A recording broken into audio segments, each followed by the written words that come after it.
Kiek kartų tu jautėsi išsekusi, kai viską atiduodi kitiems, o pati lieki tuščia? Kiek kartų apgaudinėjai pati save po tą šypseną, viskas gerai, iš tiesų bijodama, kad pamatys kažkas, kad tau skauda.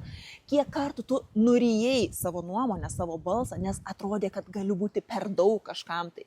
Ir vis dėlto, jeigu tu esi čia, vadinasi, tu esi pasiruošusi atsistoti. Tad kviečiu tave į seminarą iš tylos į drąsą, kur tu išmoksi atpažinti, kas tave išsekina, kaip sustiprinti tą savo vidinį balansą, išgirsi, kas iš tiesų stiprina savivertę, o kas visgi reikėtų paleisti. Sužinosi, kaip pasakyti tą ne, ačiū, nedomina, tačiau be kaltės, be noro pasiteisinti ar be baimės būti atstumtai, sukritikuotai, nepriimtai, patirsi, ką reiškia tvirtai stovėti ant savo kojų ir išsakyti savo nuomonę.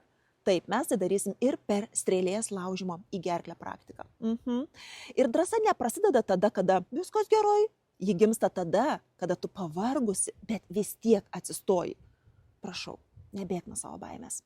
Leis savo pamatyti, kiek daug jėgos iš tiesų slypi